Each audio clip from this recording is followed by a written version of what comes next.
My dear students, in this class we are going to discuss haloalkane and haloarine elaborately. In the first classification, halogen, fluorine, chlorine, bromine or iodine is bonded to sp3 hybridized carbon. For example, alkyl halides are haloalkane. Look at the first compound. This is a primary alkyl halide. The second one, secondary alkyl halide. The third one, tertiary alkyl halide. Primary means other than the functional group carbon, only one alkyl group is attached. In the secondary compound, other than functional group carbon, there are two alkyl groups, R dash, R double dash. Look at the third, other than functional group carbon, there are three alkyl group, R dash, R double dash, R triple dash. So this is tertiary alkyl halide. Next type, allylic halide. What is the meaning of allylic halide? So look at the first section, carbon, double bond carbon, then single bond carbon. Any carbon bonded to carbon, double bond carbon. So the third carbon is known as allylic carbon. It is given in the first picture. So according to the allylic carbon, the first compound is allylic carbon. The second also allylic carbon. So allylic halide, the first one. The second one, cycloalkylic halide. Cycloalkylic halide. We'll move to next one. In benzylic halide also, the halogen bonded to sp3 hybridized carbon. So look at the first diagram. So the direction shown, the benzylic carbon, CH3, that is CH2 radical is bonded to benzene ring. That particular carbon is known as benzylic carbon. For example, look at the first one, the primary aromatic benzylic halide, CH2X bonded to benzene ring. So the carbon in the benzene ring is not sp3 hybridized carbon, sp2 hybridized carbon, but the substituent CH2X, the X bonded to carbon C is sp3 hybridized carbon, is also known as benzylic carbon. Is a primary. The second also benzylic carbon, but the particular carbon is bonded to two alkyl group, R dash, R double dash. So that particular carbon is secondary benzylic halide. So this is second kind of alkyl halide. So look at the title, X, that is halogen bonded to sp2 hybridized carbon.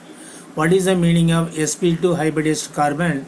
Around the particular carbon there will be 3 sigma bond. If it is sp3 hybridized carbon, around sp3 hybridized carbon there are 4 sigma bonds, but in case of sp2 hybridized carbon there should be 3 sigma bond. So this is vinylic halide. The two examples given, the first one alkyl, the another one cycloalkane and vinylic carbon. Look at this in the second one, carbon, double bond carbon directly bonded to X.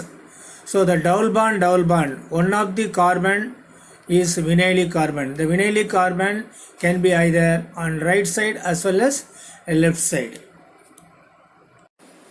In aryl halide also, the halogen bonded to sp2 hybridized carbon.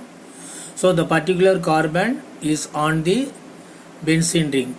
The carbon is known as aryl carbon or carbolic carbon. X is bonded to carbolic carbon. Halobenzene.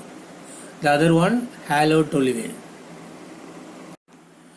So my dear students, now we are going to discuss how to name halogen derivative, alkyl halide or aryl halide based on IUPAC name. So look at the first line, the IUPAC name, the standard form you are given 3 boxes. The first one, halogen. N means position, N halo. If it is first 1 bromo or 2 bromo or 1 chloro or 2 chloro, like this. The second box, with the position substituent. Substituent is nothing but other than halogens, alkyl group is branch. The third one, and root word or hydrocarbon, parent hydrocarbon with the number. Second bond means, that is double bond mean NE, triple bond mean NYNE, ion.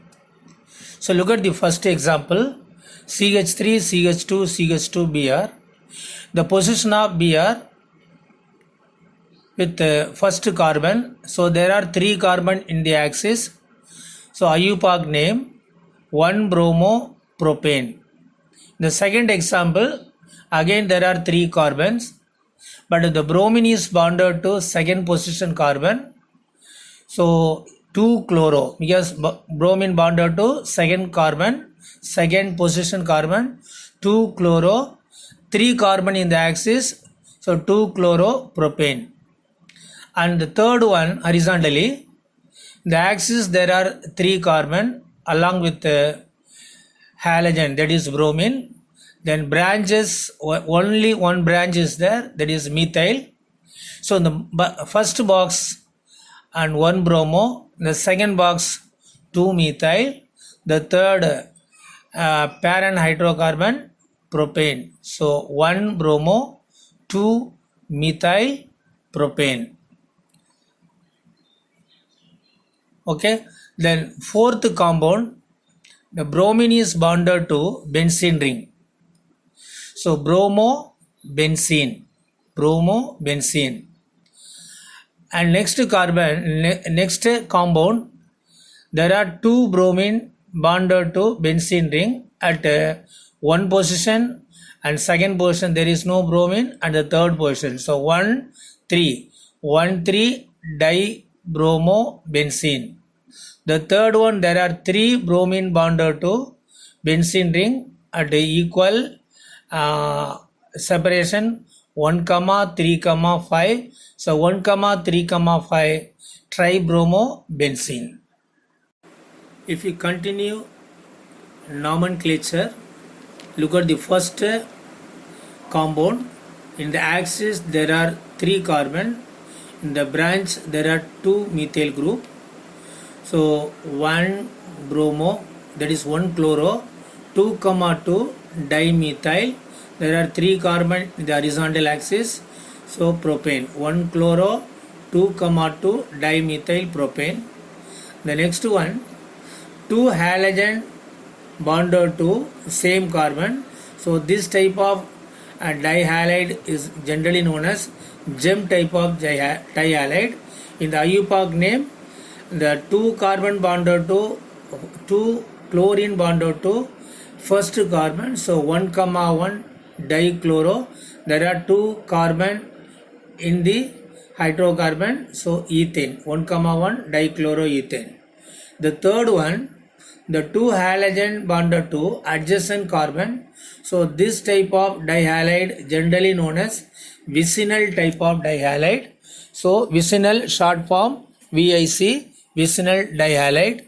IUPAC name, adjacent carbon, only 2 carbons are there. So 1, 2 dichloroethane. The fourth one, and halogen as well as double bond. So remember, double bond should be given least number, at the same time the sum should be least. Then 4 bromine, fourth carbon, then double bond with the first carbon. If you start the numbering from left side, the double bond with the first carbon, so 1 plus 4, 5, this is the least total. So 4 bromo propane. What is the reason? Double bond is given least number. The next compound, and 4 bromo pent 2-in. 4 bromo pent 2-in. So the bromine bonded to fourth carbon. The double bond is bonded to second carbon. So the total 4 plus 2 least, comparing the other pattern, and ene, the double bond is given least number. The same way, the next two compound 3 bromo, 2 methyl, but 1 ene, and the next one 1 bromo, 2 methyl, but 2 ene. Remember, 4 bromo, 3 methyl, but 2 ene given to the last compound, it will be incorrect because in this 4 plus 3 plus 2, the sum is very large, but the actual value 1 plus 2 plus 2, the sum is 5, but in this case the maximum sum is given, so this is incorrect. What is the correct IUPAC name of the last compound? 1 bromo, 2 methyl, but 2 ene. So my dear student, so this particular page is very important. Yes, we have to understand and thoroughly about the nature of the bond between carbon and halogen. So with respect to electronegativity nature, the position of carbon 14th group, the halogens belongs to 17th group. So in the periodic table, X lies on the right side of carbon. So the electronegativity of X, that is halogen, is larger than that of carbon. So the difference between carbon and halogen with respect to electronegativity is large value. So this kind of bond is polar covalent bond. So whenever the difference of electronegativity is more than 1.5, so the covalent bond becomes coordinate bond, that is polar coordinate bond and polar covalent bond. Because of the polar covalent bond, partial negative charge emerged over halogen and partial positive charge developed or emerged over carbon. So the polarity developed for this kind of compound and dipole moment non-zero. We can have positive dipole moment. So dipole moment, look at the last line. Dipole moment is a product of net partial charge and bond length. The unit of dipole moment d by. So the X is nothing but halogen, fluorine, chlorine, bromine, iodine. As we move down the group, the size of the halogen increases. So the atomic radius, the radius of the halogen also increases. At the same time, the bond length between carbon and halogens keep increases. So bond length increases mean the strength of the bond decreases. So the bond enthalpy decreases. Bond length increases, bond enthalpy decreases. So the relation between bond length and bond enthalpy are inversely proportional. And look at the third column, dipole moment. The dipole moment of fluorine and dipole moment of chlorine, that is between fluorine and carbon and chlorine and carbon, that is a little contradiction. Yes, from fluorine to chlorine, the value increases. From chlorine to iodine decreases. What is the reason for this? The fluorine size very small, and because of high electronegativity and electron density more, the bond length is very small. So the dipole moment is a product of bond length and net partial charge. So this is little less than comparing chlorine. From chlorine onwards, the bond length keep increases. So dipole moment should increase but decreases. Why? Because the net charge electronegativity decreases. So based on the electronegativity as well as bond length, the dipole moment is decided. So dipole moment from chlorine to iodine decreases, from fluorine to chlorine increases.